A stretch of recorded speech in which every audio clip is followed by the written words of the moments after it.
बिस्मिल्लाहिर्रहमानिर्रहीम। अस्सलाम वालेकुम। क्या हाल है बेटा? ठीक ठाक, अच्छे हो जी? जी स्टूडेंट्स, तो आज का हमारा टॉपिक है capacitance of A parallel plate capacitor. इससे पिछले वाले लेक्चर में हम पढ़ चुके थे कि what is capacitor and what is capacitance. Capacitor के बारे में हम पढ़ चुके थे कि it's a device use to store electrical charges, यानी ये वो डिवाइस है जिसकी मदद से हम इलेक्ट्रिकल चार्ज को स्टोर कर सकते हैं। फिर हमने पढ़ा कि कैपेसिटेंस कैपेसिटेंस किसे कहते हैं, तो हमने पढ़ा कि the ability of a capacitor to store charge is called capacitance, यानी किसी कैपेसिटर की वो सलाहियत, वो काबिलियत जिसकी बिना पर वो चार्ज स्टोर करे, ज़्यादा चार्ज स्टोर करे या कम चार्ज स्टोर करे। ज़्यादा चार्ज स्टोर करे तो इसकी कैपेसिटेंस ज़्यादा होगी, कम चार्ज स्टोर करे तो इसकी कैपेसिटेंस कम होगी। बहरहाल हमारे पास डिफरेंट कैपेसिटर होते हैं, उसकी कैपेसिटेंस हमारे पास डिफरेंट होती है।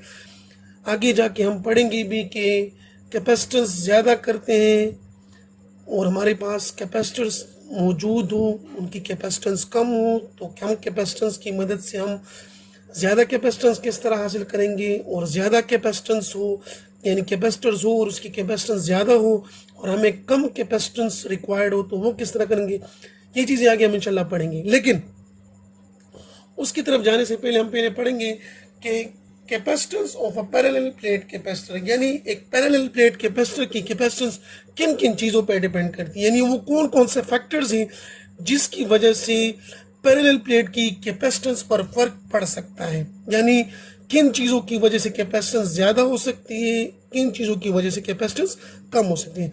जी स्टूडेंट्स, तो पैरेलल प्लेट कैपेसिटर की कैपेसिटेंस मैथमेटिकली डिराइव करने से पहले हम पढ़ते हैं कि what is meant by parallel plate capacitor, यानी पैरेलल प्लेट की डिफिनीशन हमारे पास क्या होगी पैरेलल प्लेट कैपेसिटर की। तो लिख चुका हूं बेटा इधर कि a capacitor having two parallel metal plates. ये तो हम पिछले लेक्चर में भी पढ़ चुके हैं कि हमारे पास दो मेटल प्लेट्स हो, उनको हम पैरेलल रख दें तो उससे हमारे पास जो कैपेसिटर बनता है उसे पैरेलल प्लेट कैपेसिटर कहते हैं। लेकिन इधर एक और चीज भी है, whose size is greater than the distance between them, यानी वो प्लेट्स, जो दो प्लेट्स पैरेलल रखे जाते हैं उनका साइज कितना होना चाहिए, उनका साइज दो प्लेट्स के दरमियान, यानी हमारे पास ये दो प्लेट्स हैं, पॉजिटिव प्लेट और नेगेटिव प्लेट, इन प्लेट का एरिया जो है, साइज जो है, it must be greater than the separation between the plates. अब क्वेश्चन पैदा होता है साइज के मुतालिक कि why the size is greater than the distance between them. तो इसका आंसर है बेटा टू प्रोवाइड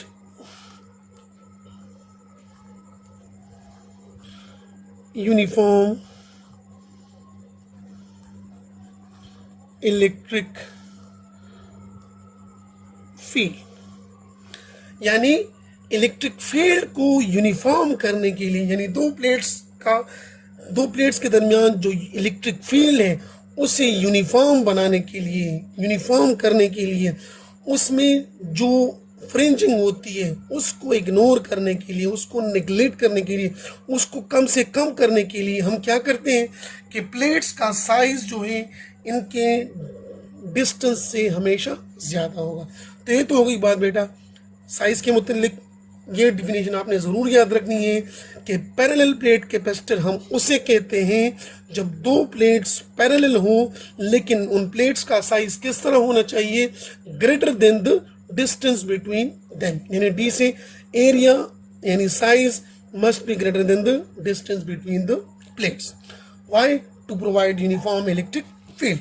नाउ अब आगे जाते हैं, लेक्चर को आगे लेके जाते हैं। हम कहते हैं consider the capacitor is charge to charge Q. हमारे पास कैपेसिटर है, उसके दो plates, positive plates, negative plate, एक को हमने पॉजिटिव टर्मिनल ऑफ बैटरी के साथ लगाए हुए हैं, पोटेंशियल डिफरेंस हमारे पास V, दूसरे को हमने नेगेटिव के साथ लगाए हुए हैं। लेट्स से इसको हम चार्ज कर देते हैं। कितना चार्ज कर देते हैं? सच दैट इस पर चार्ज हो जाते हैं हमारे पास प्लस Q और इस पर चार्ज हो जाते हैं हमारे पास minus Q। As a result, potential difference is created between the plates, इन दो प्लेट्स के दरमियान हमारे पास पोटेंशियल डिफरेंस क्रिएट हो जाता है जी। एज वी नो, अब हमने पोटेंशियल डिफरेंस अप्लाई किया, कैपेसिटर चार्ज हुआ कहाँ तक, चार्ज क्यू तक, हमने कैपेसिटेंस मालूम करनी है, तो हम कहते हैं as we know that capacitance is defined as C is equal to Q divided by V, यानी charge store on a capacitor divided by the potential difference applied across the capacitor. C is equal to Q by V. This is equation number 1. जैसा कि बेटा हमें पढ़ता है, हम application of Gauss's law में एक टर्म पढ़ चुके थे जिसे हम कहते थे सरफेस चार्ज डेंसिटी या चार्ज डेंसिटी। चार्ज डेंसिटी को हम डिनोट करते हैं सिग्मा से। हमने लिखा है बेटा कि since we know that charge density sigma is equal to charge per unit area, यानी Q by A. From this equation we can write Q is equal to sigma A. This is our equation number 2. Capacitance मालूम करने के लिए हमें Q और V की value मालूम करनी पड़ेगी। अब Q की वैल्यू तो हमारे पास इधर से आ गई है। Now we will move toward the value of V। जी बेटा, हमारे पास दो इक्वेशंस हैं, कौन कौन से? फर्स्ट इक्वेशन हमारे पास है C is equal to Q divided by V, equation number 1। कौन से कैपेसिटर के लिए? हमारे पास कैपेसिटर, इसके दो प्लेट्स, एक पर पॉजिटिव चार्ज दूसरे पर नेगेटिव चार्ज, इसको हमने कनेक्ट किया हुआ है with the battery of potential difference V, इनके दरमियान डिस्टेंस D, इनका एरिया हमारे पास A। जी बेटा, साथ में ये भी आप नोट करते जाओ कि इस वक्त हमारे पास इन दो प्लेट्स के दरमियान जो स्पेस है उधर कुछ भी नहीं है, यानी ये है फ्री स्पेस और vacuum. C is equal to Q by V हमारे पास इक्वेशन नंबर 1 और equation number 2 Q is equal to sigma A, equation number 2। अब V, जी बेटा, इससे पहले यानी प्रीवियस लेक्चर में हम पढ़ चुके हैं कि हमारे पास relation between electric field intensity, potential difference and distance हम पढ़ चुके थे कि E is equal to del V by del R, यानी फील्ड एंड पोटेंशियल ग्रेडियंट। अगर डेल V को हम ले लेते हैं बेटा V और डेल्टा R को हम कहने दें बेटा कि distance between the plates D, तो हमारे पास बन जाएगी equation E is equal to V divided by D। हमने क्या मालूम करना है बेटा? V। From this equation we can write V is equal to E D। लेकिन साथ में हम ये भी पढ़ चुके हैं बेटा एप्लीकेशंस ऑफ गॉसेस लॉ में कि द फ्रॉम, यानी हम लिखते हैं from Gauss's law electric field intensity due to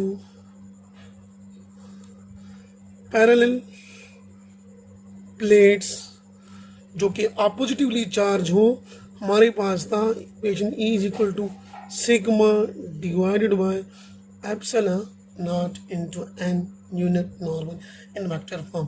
तो फ्रॉम दिस इक्वेशन हम E की वैल्यू पुट करते हैं इस इक्वेशन में। Let's say this is equation number 3 and this is equation number A। तो हम कहते हैं using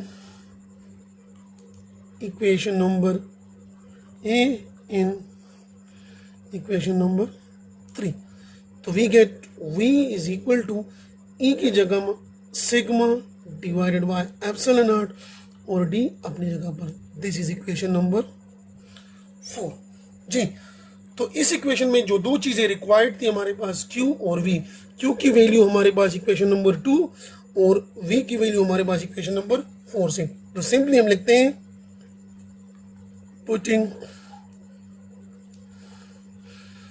values of Q and V from equation 2 and 4 in equation number 1। Equation 2 और इक्वेशन 4 को हम पुट करते हैं कहाँ पर? इक्वेशन नंबर 1 में। तो इक्वेशन नंबर 1 हमारे पास है C is equal to Q की जगह सिग्मा A और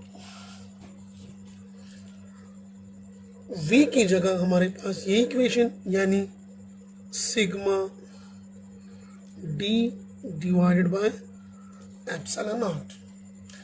जी बेटा, तो सिंपल मैथमेटिकल कैलकुलेशन है हमारे पास। होगा क्या, सिग्मा और सिग्मा कैंसिल हो जाएंगे, एप्सिलॉन नॉट ऊपर शिफ्ट हो जाएगा, तो we get C is equal to epsilon naught A by D।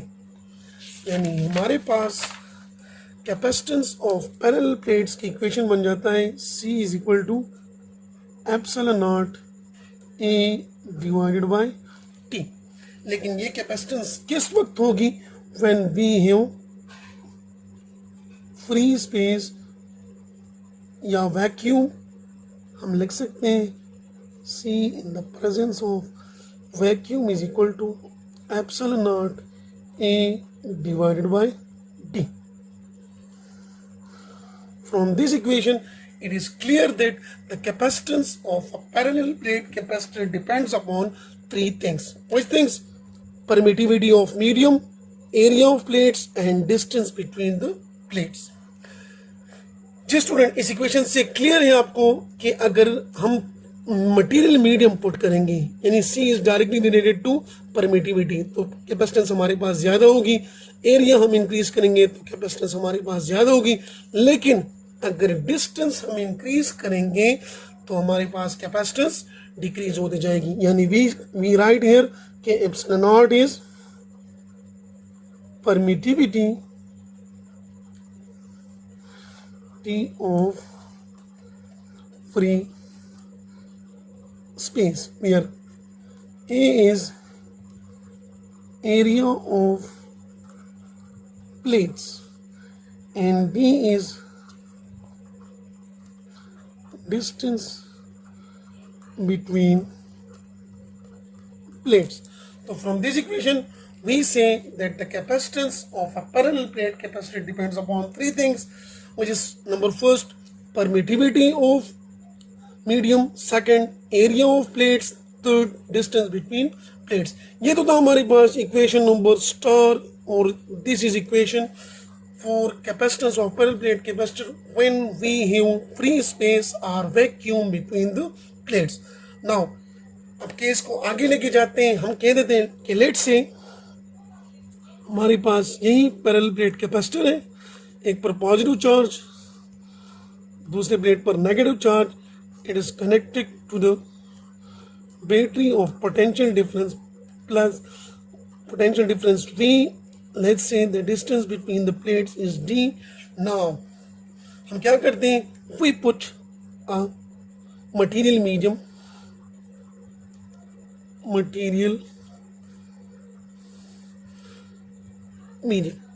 or this material medium may be air, paper, mica, etc. और मैं आपको बता चुका हूँ पिछले लेक्चर में कि इसे हम कहेंगे डाई इलेक्ट्रिक। यानी हमारे पास कैपेसिटर हो, उसके प्लेट्स के दरमियान हमारे पास मटेरियल मीडियम मौजूद हो, तो उसकी कैपेसिटेंस होगी किस तरह। तो हमारे पास इक्वेशन बनेगा C in the presence of material medium, यानी M stands for material medium. In this case it will be epsilon A divided by D.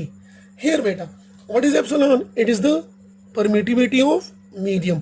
और हम जानते हैं कि एप्सिलॉन और एप्सिलॉन नॉट यानी permittivity of material medium and permittivity of free space को हम कंपेयर करते हैं with another term known as dielectric constant और relative permittivity which is epsilon divided by epsilon naught. From this equation we can write epsilon is equal to epsilon r into epsilon naught. इधर put करते हैं तो we get C material medium is equal to epsilon r epsilon naught A divided by D। जी बेटा, this is the capacitance of a parallel plate capacitor in the presence of medium. Now अगर इस term को हम गौर से देखें बेटा, तो this is like equation number star epsilon naught A by D।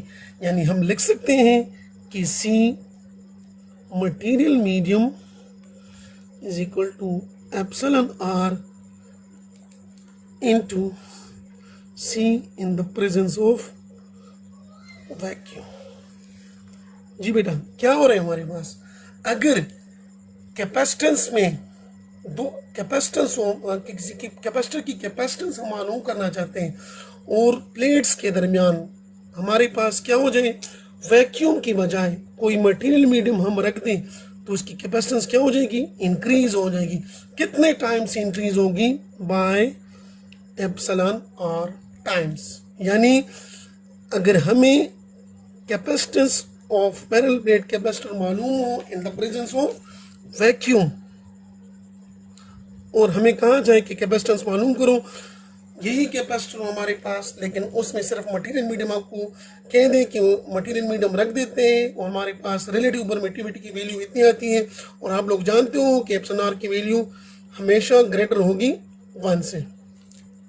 तो वो वैल्यू जो 1 से ग्रेटर हो इसके साथ मल्टीप्लाई करेंगे तो उसकी वैल्यू इंक्रीज हो जाएगी। यानी capacitance in the presence of material medium, उसकी वैल्यू कैपेसिटेंस पर क्या असर पड़ेगा, when we place a material medium between the plates of a capacitor then the capacitance of a capacitor will be increase. From this equation we define epsilon R as C material medium to the capacitance in the presence of vacuum. Once again ये भी capacitance, ये भी capacitance, तो हमारे पास क्या होगा, it will be unit less और dimensionless quantity और इसकी वैल्यू हमेशा होगी ग्रेटर देन 1 से। जी बेटा, तो इसका मतलब कि डाइलेक्ट्रिक मीडियम पुट करने से किसी कैपेसिटर की कैपेसिटेंस हमेशा इंक्रीज होगी। और कूलम्स लॉ में हमने पढ़ा था कि दो चार्जेस के दरमियान हम अगर मटेरियल मीडियम पुट करते हैं तो वो फोर्स कम हो जाता है बाय टर्म एप्सिलॉन आर। और कैपेसिटेंस में ये बात डिफरेंट है कि अगर दो प्लेट्स के दरमियान, कैपेसिटर के दो प्लेट्स के दरमियान हम अगर मटेरियल मीडियम पुट करते हैं तो उसकी वजह से उस कैपेसिटर की कैपेसिटेंस यानी एबिलिटी टू स्टोर चार्ज वो हमारे पास ज़्यादा हो जाएगी। जी बेटा, तो ये था it's all about the capacitance of a parallel plate capacitor. उम्मीद है आपको समझ आ गई होंगी। मिलेंगे इंशाल्लाह नेक्स्ट लेक्चर में, तब तक के लिए अल्लाह हाफिज़।